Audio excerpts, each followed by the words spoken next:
I'm Frank Carlyle, and welcome to the fourth in the Unravel series, Liverpool Unequalled.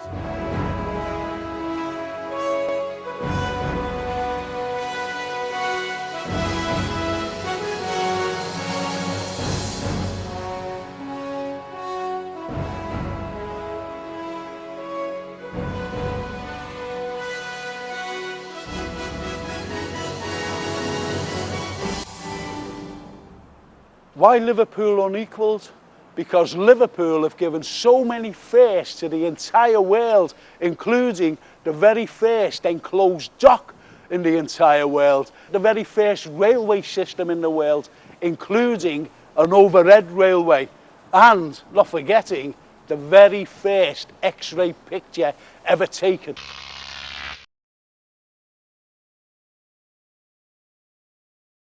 The significance of why we're on this particular site of the Metropolitan Cathedral, Christ the King, is simple, because it was on this site that Sir Richard Chadwick led a Liverpool scientific team from Liverpool University, and they, in fact, split the atom, and not the American Robert Oppenheimer. Of course, the cathedral wasn't here then. It was just the old workhouse that Liverpool University acquired. In fact, Oppenheimer came over incognito right to this site because he needed the literature to perfect the atom bomb. Without Sir Richard Chadwick, the bomb would never have been developed. Staying with the American connection, just around the corner from here is Abercromby Square. And if you want to find out more, just follow me.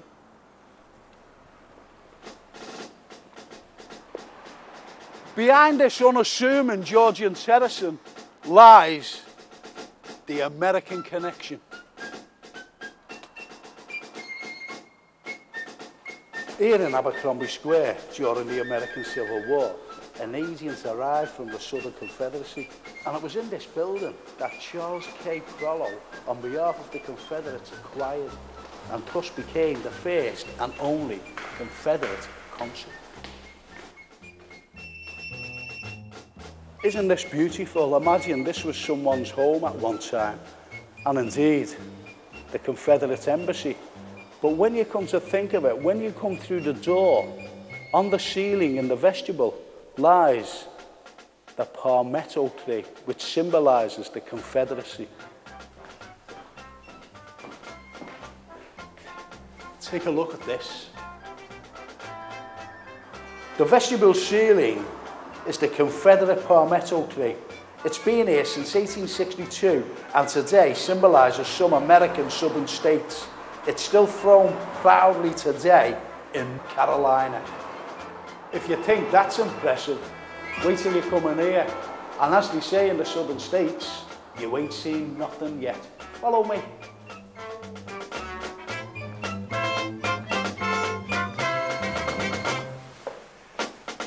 This looks like any ordinary other office. And as I keep saying to people, look up, have a look at this.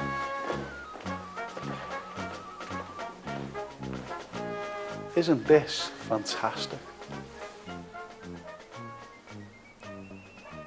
This ceiling is quite remarkable because it depicts Southern intellectuality in the form of ancient Greeks and Romans. Notice how the tablecloth symbolises the Southern parasol that ladies so proudly paraded. Incidentally, one of Liverpool's greatest sons also lived here, Noel Godfrey Chavas, MC, VC, Bar, the only man to win 2 VCs in the same war, the First World War. An historical building like this deserves a special garden, but mind you have to cross the road to get there.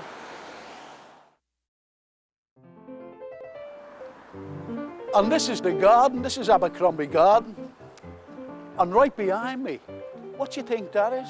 Is it a bandstand? Is it a pergola? Is it a pavilion? Well, when we have a little look around, we'll give you time to decide what you think it is.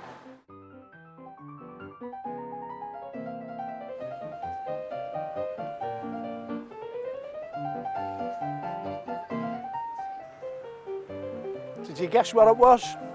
It wasn't a pergola, it wasn't a bandstand, and it wasn't a pavilion. What it was the poshest tool shed in the world. Killing that.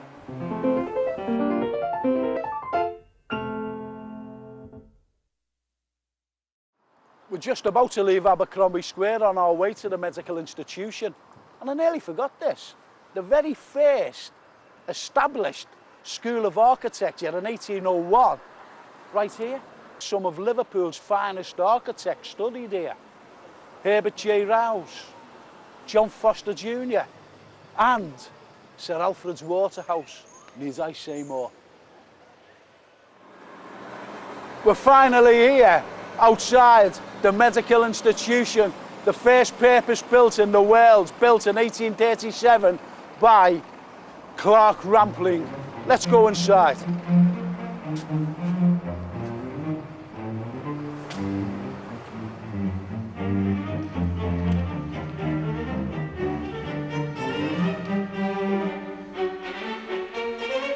This is part of the original 1837 library. And it's so big, it extends upstairs.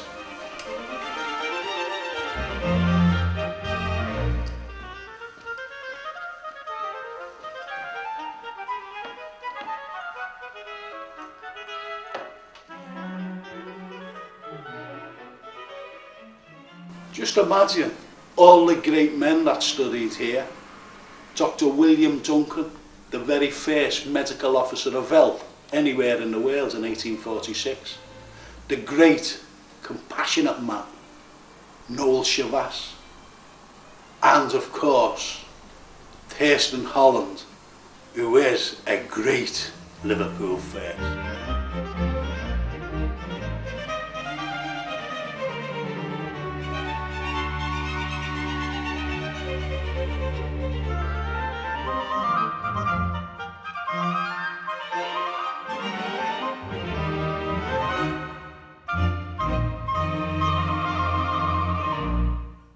This is the very first purpose-built medical lecture theatre in the entire world. And imagine people who gave lectures here to all the students who wanted to learn their profession, great profession as it is. And in that chair could easily have been the great Dr. William Duncan.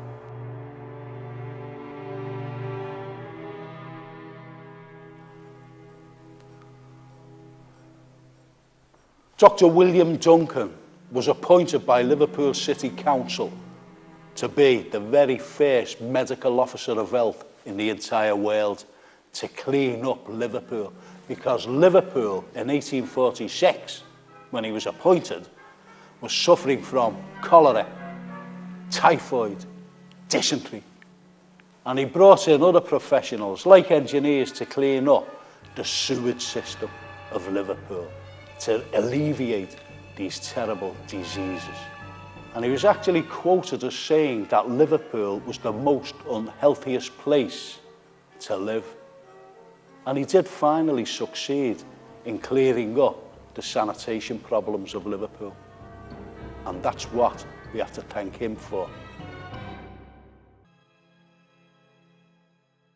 Staying with great engineering feats, let's move down to the waterfront for one of the greatest buildings in the world. Why is it a Liverpool Unequalled? Simple, because it's the very first steel infrastructure in the world. New York and many other major cities around the world simply copied it.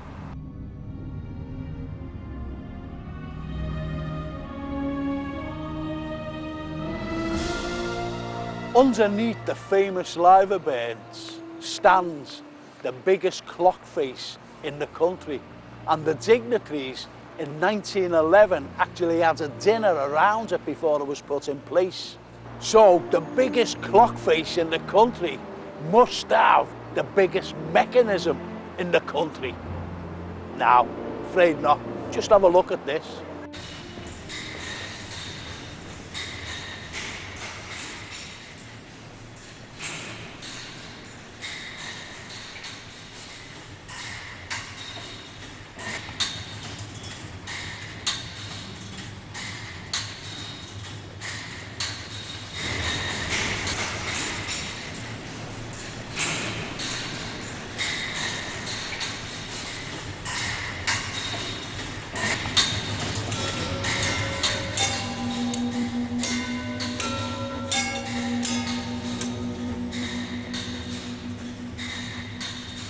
Can you believe that? The chimes are ordinary piano wire. But hey, don't tell anyone, because what they don't know won't hurt.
What we're actually looking at is the very first mechanical dock bridge in the entire world, built and designed by Jesse Hartley, the same fella that actually designed the Albert Dock. Well, it's actually built on the Stanley Dock, and the Stanley Dock was known as the pawn shop dock, because when ships came in through the port and they couldn't pay the fees, the mechanical bridge moved, the ships went into the Stanley Dock, the bridge closed, and until they paid their fees, then they were let out. The road is closed now, but thousands and thousands of motorists used it nearly every single day. How many of the motorists knew of its unique history? With the decline of the dock system, the poor bridge fell into disrepair. There is talk about bringing it back to life, this famous bridge. But in my lifetime, I don't know. But let's hope in the near future that it does.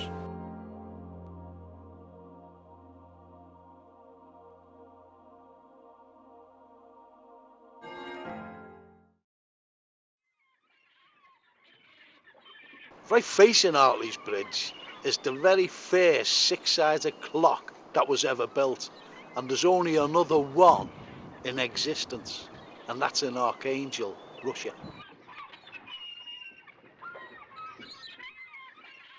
Jesse Hartley designed it, but why was it six-sided? So all around the dock area, people could see the time going to and fro work. Time was important to the dockers, and it was equally important to their bosses. So wherever you were around this area, you could see the time, no excuses.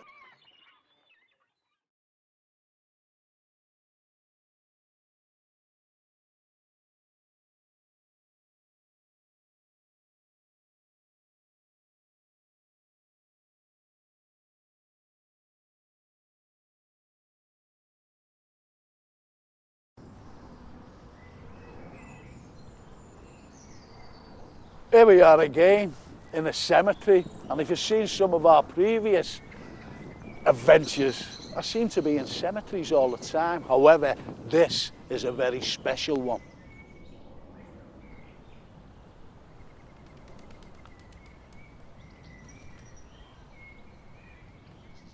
This is the grave of one of Liverpool's greats, a real Liverpool Unequalled. Kitty Wilkinson was an immigrant from Northern Ireland, and she came over in 1794, and unfortunately her father was drowned because they shipwrecked on the way to Liverpool, and her baby sister had also drowned. And when she got to shore in Liverpool, she was incarcerated and indentured up in Lancaster cotton mill. She returned to Liverpool at the age of 19 to look after her mother.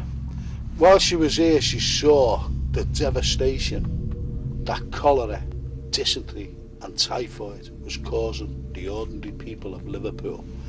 And she went into the deprived areas to look after them. And it's a well-known fact that Kitty actually brought in waifs and strays. She brought in families and looked after them and fed them. She also realised that the cholera, typhoid and dysentery was contagious, and it went into clothes, but not ordinary clothes that you wore, but also the clothes on the beds. And she went out to the leafy suburbs to wash in lime, diluted lime. But she never charged the poorer people, because she charged the classes that little bit extra so she could look after the working classes, shall we say. And that's Kitty Wilkinson. Unfortunately for Liverpool, and for the rest of the world, may I add, that Kitty opened the very first wash house. And what you see all around the world today, laundrettes that people go to and use every single day. And people today can thank Kitty Wilkinson. A real Liverpool unequalled.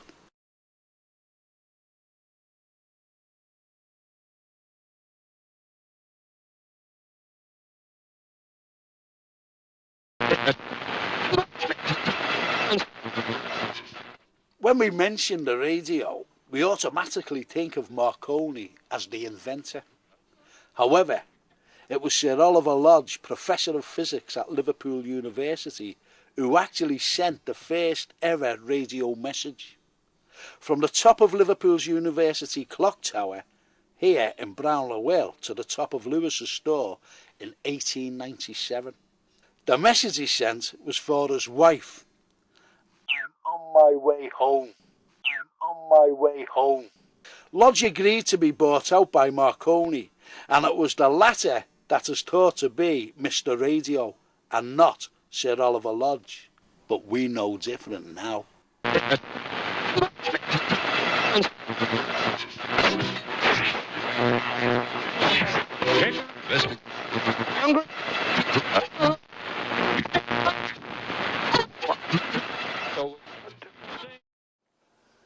Let's take a break for a moment from Liverpool first, and we're here in Sefton Park for one of Liverpool's real gems.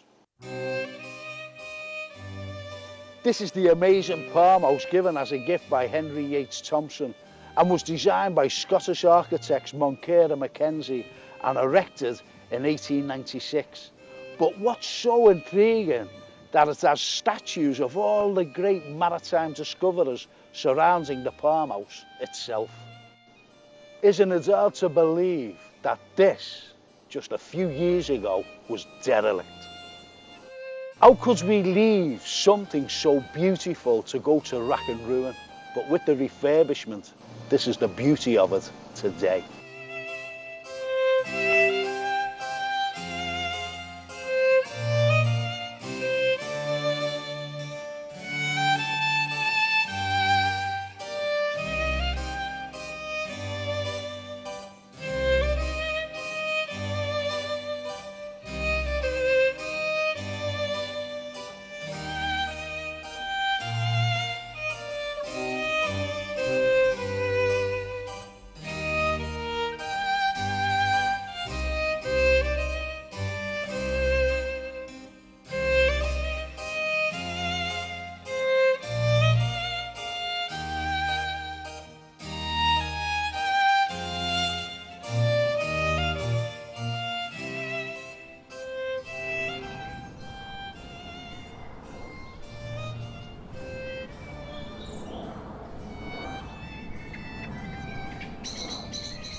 This is one of the most important buildings in the world.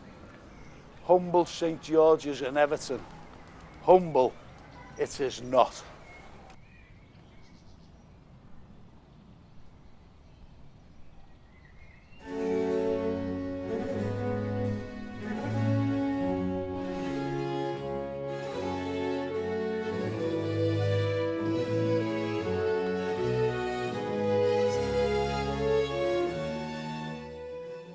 Isn't this absolutely stunning? And it's a definite Liverpool unequalled.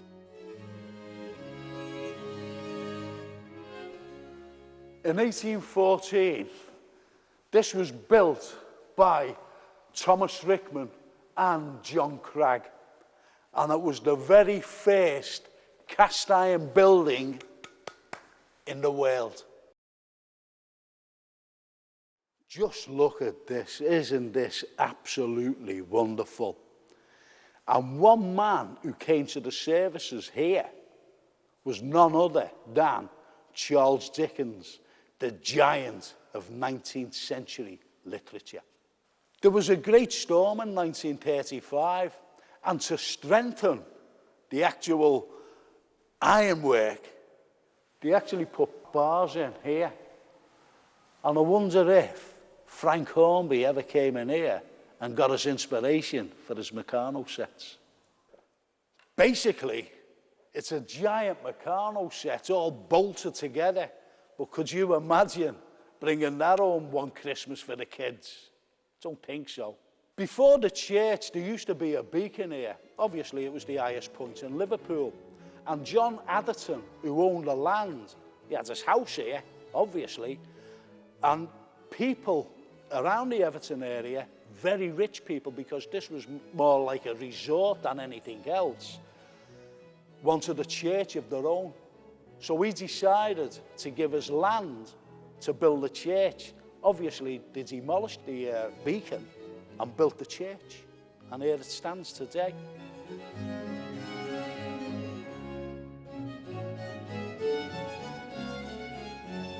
I've just mentioned before the highest point in Liverpool. Let me prove it to you.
This is an amazing Liverpool unequalled. Let me take you inside.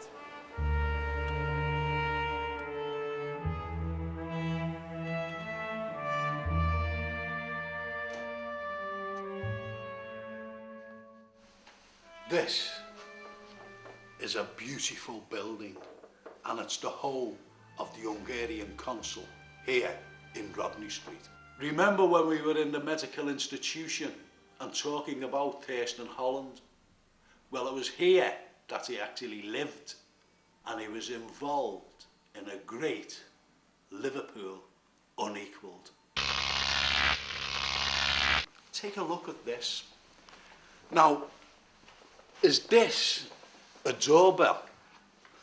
Is it a bell to call the servants? But what kind of an apparatus is this? Well, in fact, it was the very first X-ray in the world.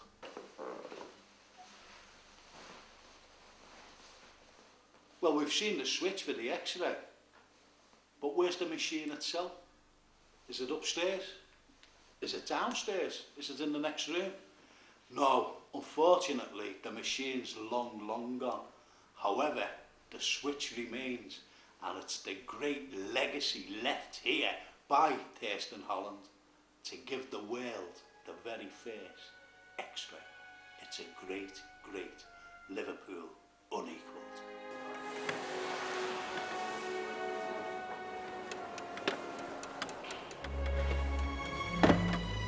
You never know what's behind closed doors.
This is the original Thomas Steers' 1715 dock wall, the first in the world.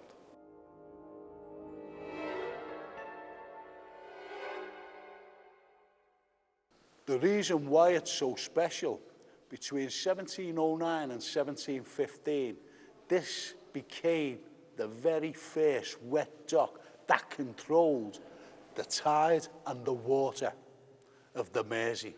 100 ships could easily fit in the dock itself, and this was the beginning of Liverpool's enterprise, maritime enterprise around the world, and it was the beginning of the dock system. And through Liverpool One, this particular wall is preserved. Up above, there's a porthole that shoppers will be able to look down because the history is at their feet.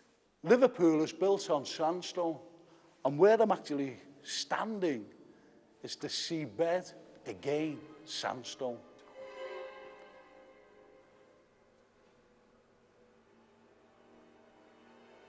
Just imagine the original wood and the original cobbles have survived since 1715.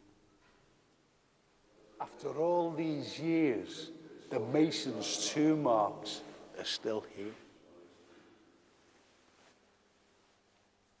Just look at the sheer size of this.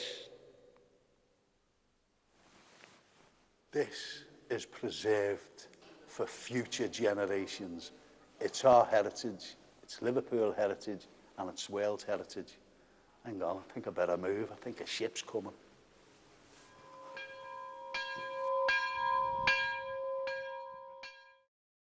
Here's some great Liverpool firsts that many people don't know about.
In the 19th century, Liverpool had the vision that was the envy of the world.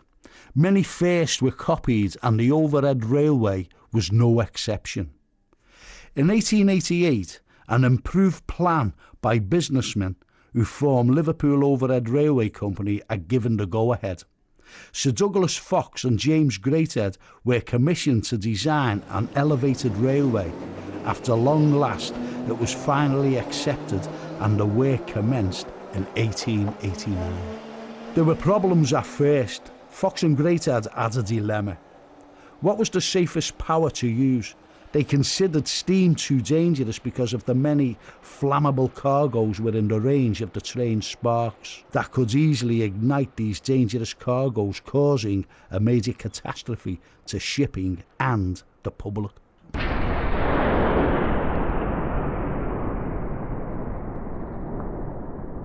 The only other option to pursue in 1891 was the new electric traction.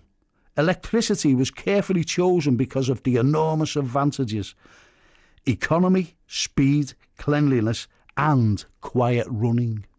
Work was completed in January 1893 and finally opened on February the 4th by the Marquess of Salisbury. The public transport section did not have long to wait. It commenced on the 6th of March 1893. The world's first electric railway had automatic electric signals and a line from Herculaneum Dock to Seaford Carriage Shed.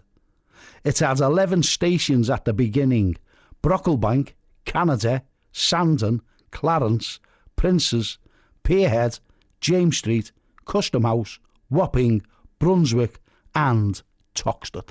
An electric escalator, the first of its kind, the Reno staircase, was installed at Seaford Sands in 1901. It was removed in 1906 because there were too many insurance claims by passengers against the railway. Clothing, especially women's long outfits, were continually getting caught and people falling over themselves as it moved and stopping suddenly. During the 1941 May Blitz, parts of the overhead railway were bombed and quickly repaired. However, the Second World War, through wear and tear and the bombing, deck plate supports for sections of the track were needed to be replaced. but at a costly price of £2 million. The company who ran the railway could not afford the price, and they proceeded to ask the council and the Mersey Docks and Harbour Board for help. They were refused, and with no help forthcoming, the rigorous public protest, the overhead railway, the first of its kind anywhere in the world, closed.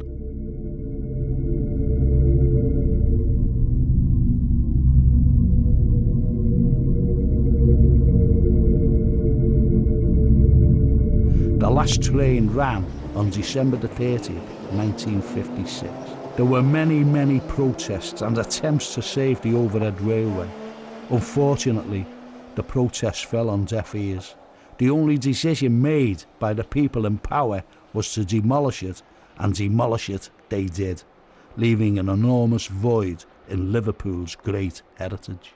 There are few remnants left of the old overhead railway, and this one at Brunswick Dock. You can see the stairwell leading up to the station itself. And up here we have a tunnel that led to Dingle, because engineers had to bore through sheer sandstone for half a mile of tunnel to get to Dingle in an extraordinary feat of the 19th century. The Liverpool Overhead Railway, which is much missed, is a real Liverpool unequalled.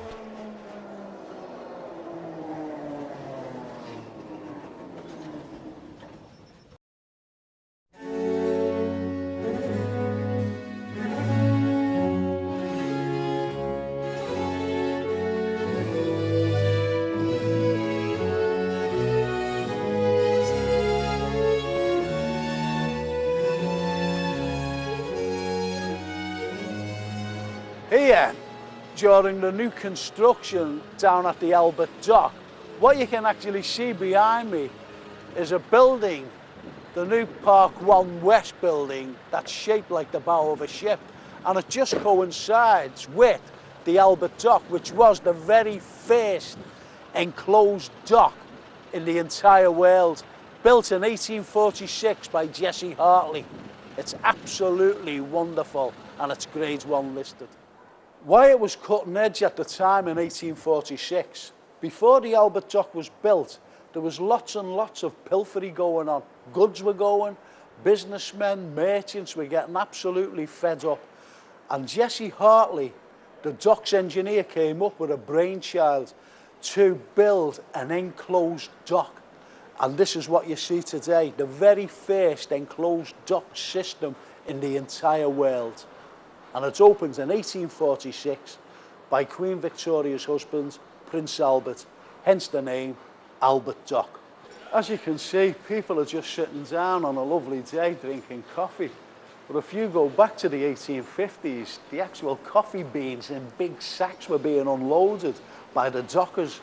But unfortunately, there's no more dockers now. But they've been replaced by the tourists sitting down drinking the coffee. So therefore, it's come in a big full circle.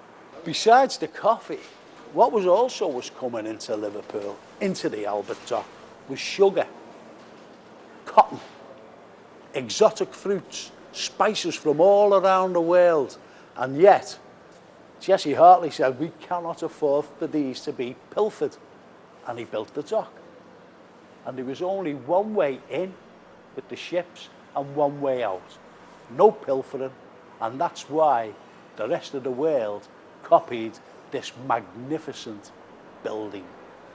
During the decline of the dock system, this became no exception, the Albert Dock, because it just went and fell into dereliction. And the dock itself, the water side of it, just silted up. And it wasn't until 1983 and the foresight of Michael Heseltine, the Minister of Merseyside then, he foreseen a great future for this dock. And today, modern times, it's become one of Liverpool's jewels in the crown for tourism.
We've just celebrated European Capital of Culture 2008. It's been a very exciting year, and let's hope future generations will look back and see it as their Liverpool Unequalled. This is Frank Carlyle. Thanks for letting me share my city with you.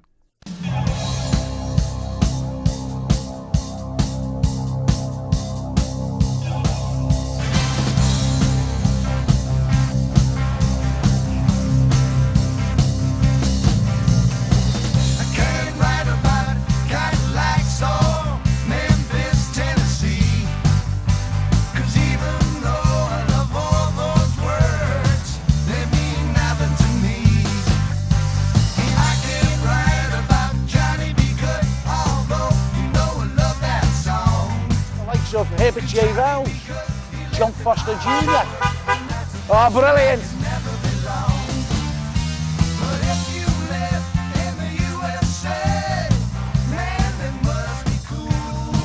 One, two.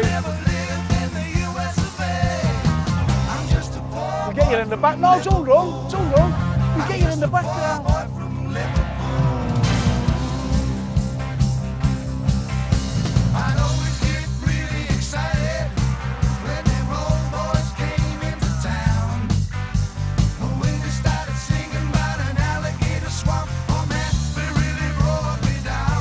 The wind's off, the wind's off.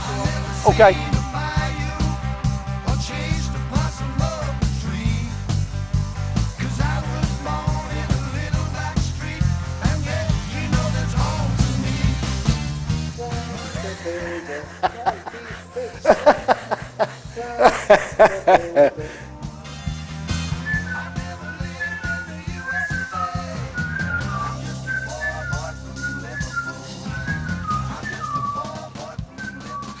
You know what, I can't do that with you doing that. Can you do that? Oh.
Liverpool is so different because it became the biggest port in the world.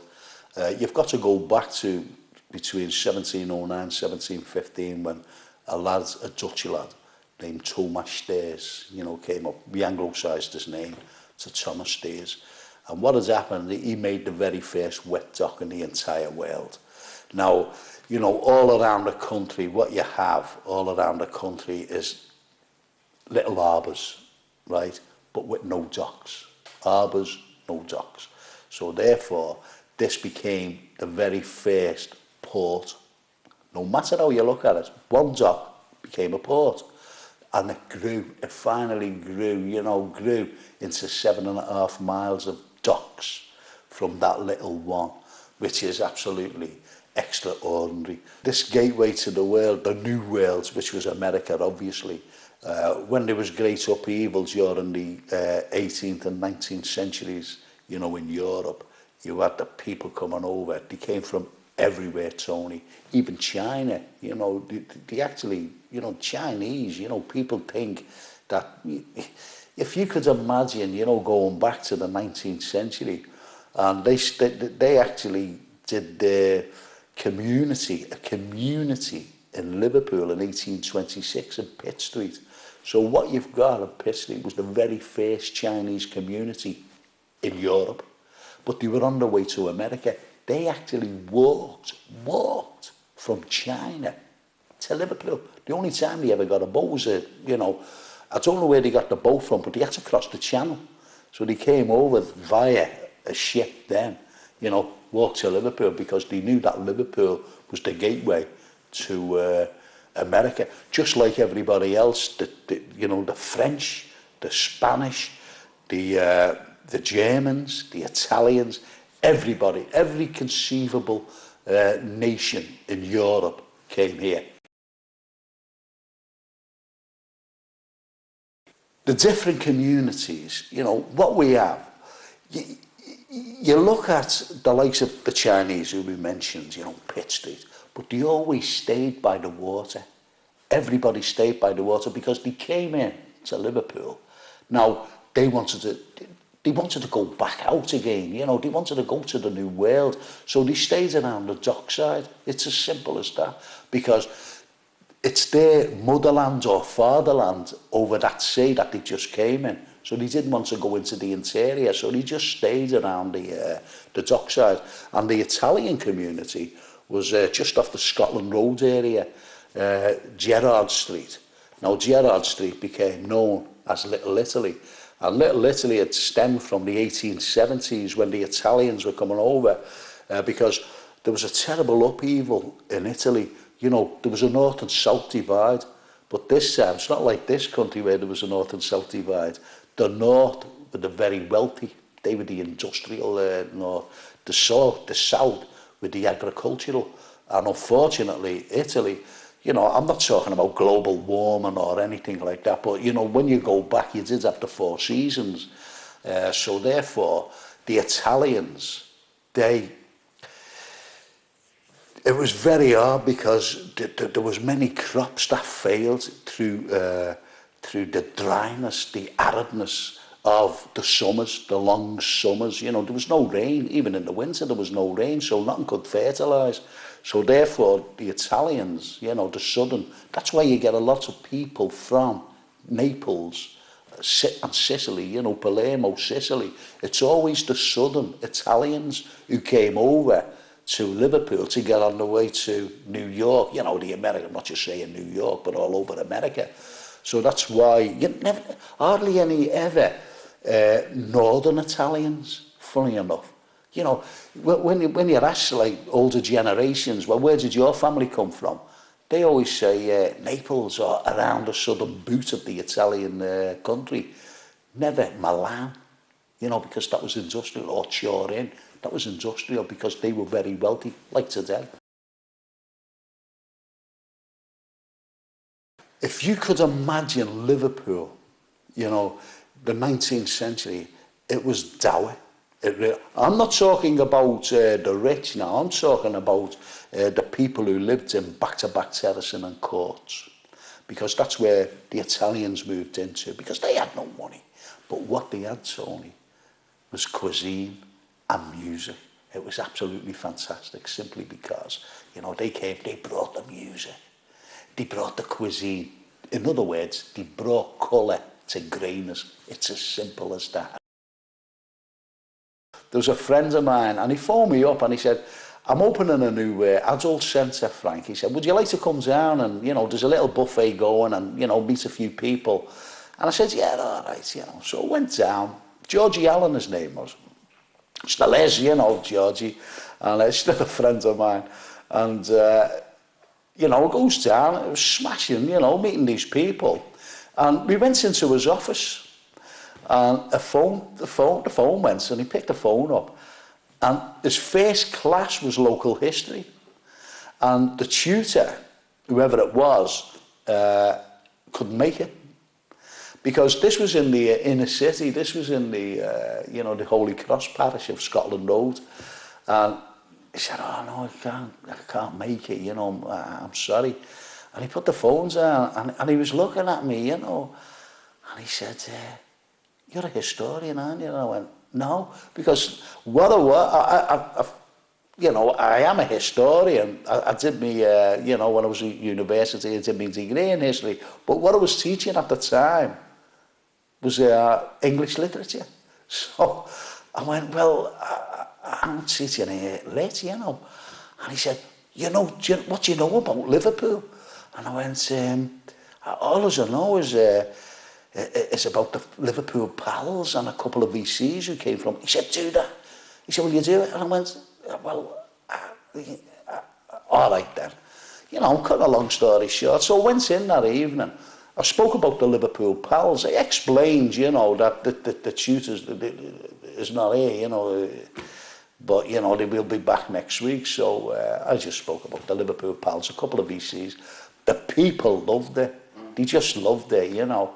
And, you know, a couple of poems as well, which I recited without looking at a book, you know. So I just did it. Spoke about these VCs as well, and they loved it. Now, the following week, unfortunately, the tutor didn't want to go into the inner city, you know, for some reason. Don't ask me why, I just don't know. And he phoned me, he said, will you go in again? And I said, oh, okay then, you know. I went in, because the people were nice, totally, you know, so I went in. But I was just saying about things like what I thought was right. Now, I'm not being,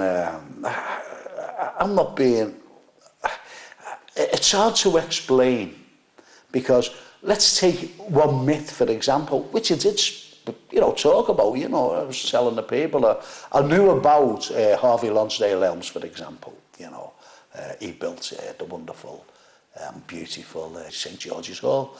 And I really believed, Tony, like everybody else who heard the myth, that it was built back to front.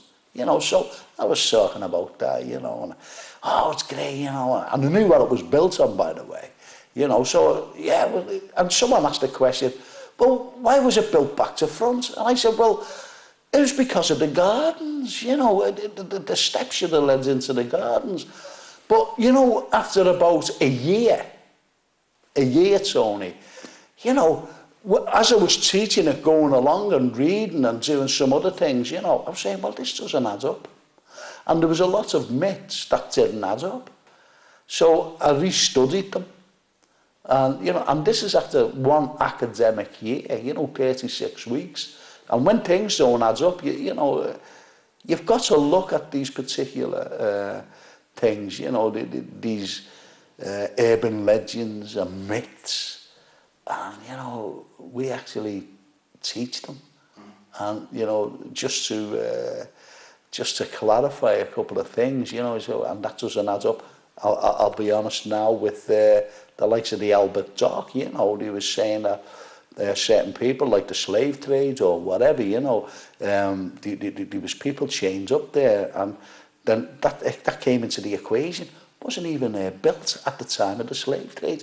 It was like 39 years after the slave trade was abolished that this was built. So it's that kind of myth that, you know, you have to, you know, delve into and produce the proper history rather than perpetuating a myth.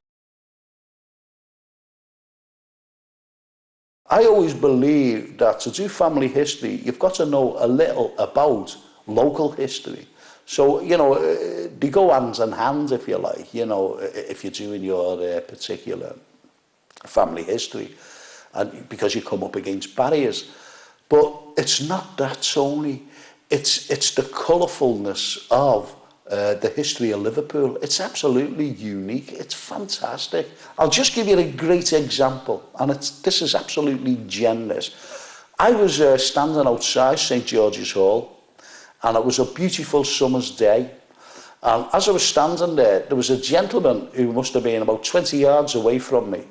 I don't talk about metres because I haven't a clue. You know what I mean? You know, metres. You know, so he's about 20 yards away. And he kept looking over at me. And anyway, he walked over to me. And I thought, what does this fellow want, you know? And he's softly spoken Scottish person, you know. And he said, I'm married to a Liverpool girl, he said. And I've just been watching Liverpool Unnoticed a few weeks ago back home in Scotland, he said. And we're going home. We're waiting for the train now, you know. We're getting the train later on this afternoon. And I'm looking for the Roman Villa. Now, you know, there's a fella from Scotland. He's seen Liverpool Unnoticed and he's looking for the Roman Villa from the top of William Brown Street. And he was standing about a foot away, you know, from the actual Roman Villa, because what was in his way was a train. He was just standing a foot away in, you know, the wrong place. And, you know, went over and showed him. But what he just said, you're Frank. And he said, do you know what, Frank? He said, thank you very much. He said, my wife won't believe this, that I've met, you know, the fella that we've watched in my home, Frank Carlyle. He's actually shown me the Roman Villa. And it's great things like that, you know. So if a Scottish man, you know, a gentleman, takes an avid interest in our history, lots of other people do, especially our own citizens. It's a very, very difficult question to answer that, because there's so many, you know, there are so many people who have formed Liverpool. So many, both female and, you know, obviously male. Now, the thing is, you know, I could go back to a wonderful man named John Cross, because on the 23rd of December, 1565, a hurricane hit Liverpool, and it blew away all, you know, the Tudor buildings, and they just left a couple of stone ones together. You know, the likes of the castle, the likes of the little town hall, and it was little at the time, and the Tower building. Now, you know, they were made from stone. Absolutely amazing, right? So he looked around. You're talking 1565. You're talking Christmas Eve. And there was deaths as well, unfortunately. You know, people were injured. Now, this man, I'm just being subjective, but I think he was the first person, you know, who had the spirit of Liverpool, because he gathered them around Christmas Eve. They had nothing. They had absolutely nothing. The houses were destroyed. And he said, please don't go away. Let's build Liverpool. Let's build them. And let's build it from stone. And from that moment on, that spirit of Liverpool became part of our heritage, because we stayed and those people stayed and they built everything from stone. So therefore Liverpool in 1566 became the very first stone township. So, you know, we could say the likes of John Cross, what a fella, you know. And he was Lord Mayor at the time, you know, he was the mayor at the time. So, but you can go on about Kitty Wilkinson, you know, what a wonderful person, you know, absolutely amazing person. She went into the depths of diseased places and cared for people, you know. She took in waifs and strays. She did the washing, you know, for people, because Liverpool, you know, the first time she was ever doing it was in the 1830s. Liverpool was suffering from terrible cholera, and what had happened, she said, well, all the germs are in the clothing and even in the bedclothes, you know. So she used lime, you know, diluted, obviously, but it killed the germs. So she had this wonderful passion for the people of Liverpool, not just the wealthy who lived in the leafy suburbs, because she did charge them, because the charge she made to them, she did the poorer classes for free, you know, because she seen that suffering. What a wonderful person she was, Agnes Jones. You know, Agnes Jones came here in 1860, and, you know, set up like a nursing profession. In fact, the nursing system is still going today that she formed, Agnes Jones, and she went into the, you know, she looked after these terrible diseased people, Tony, and it took a toll on her, and unfortunately she died, you know, with these people who she was looking after. Then, you know, you could go on to the likes of military, and there was this wonderful, compassionate man who went out, you know, he joined the Liverpool Scottish. He was a wonderful surgeon, you know, at the Royal Southern Hospital, and he was the first to enlist, and he went over. He wanted to look after his men. He wanted to, you know, save their lives. And he was the only man to win a WVC during the 1914-18 conflict. Well, in any war, to be honest. And, you know, his second Victoria Cross was awarded posthumously because he was killed looking after his men. It's as simple as that. And his name was Noel Shavas. Now, you know, so I really couldn't say, you know, who would like to be, whether it's male or female. It's just that it is a fantastic question. It really is. You know, even like the people today, the likes of Ken Dodd. You know, I love Ken Dodd simply because he's a compassionate man. He loves Liverpool. Would I like to be him? Yeah. You know, love to be him. Would I like to be the likes of, say, Daniel Craig, James Bond? Could I make a good James Bond? I don't know about that, but, you know, would I like to be him? So it's you know, the past, the present, and even in the future, you know, because you're going to get people from Liverpool who are going to excel, you know, well, when we're well and truly gone, because our kids and grandkids, they'll see these people who are going to excel, and they'll be talking about the likes of Daniel Craig, the likes of the wonderful Ken Dodd, going right back to John Cross, Noel Shavas, Kitty Wilkinson, and the wonderful lady Agnes Jones. We've just had the capital of culture, you know, the European capital of culture. We celebrated our 800th birthday not so long ago neither. And, you know, it's all just in good health, in other words. You know, it's all just in good health. And more people are coming back to the roots. You know, so the population's rising now. We've got this wonderful new quarter, you know, the Grosvenor, the Paradise Project, as it was known, and now it's Liverpool One. You know, it's all built up. It's absolutely fantastic. More and more people are coming into Liverpool now to do business, you know, to shop and whatever. The more, you know, Liverpool people, obviously, they're enjoying this newfound, shall we say, economic success, because Liverpool now is on the rise. You know, we were in the doldrums. You know, this great port of ours, you know, has never ever gone away. We have wonderful history. It's absolutely fantastic, you know, and that's why I actually did the series, the Unravelled series, to tell people about our wonderful history. And, you know, we know for a fact that there's more to Liverpool than the Beatles and football, you know, and entertainment, because you've got the sciences, you've got the engineers, you've got everything, and it's all stemmed from Liverpool. So, you know, yeah, you know, Liverpool's on the rise.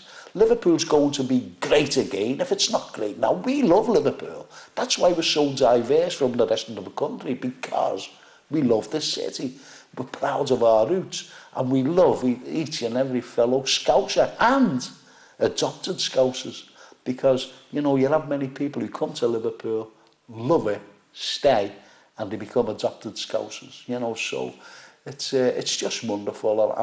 I am delighted for the future of Liverpool, because it's like the phoenix. We've risen, and I don't think that, you know, we could go on that downward spiral again.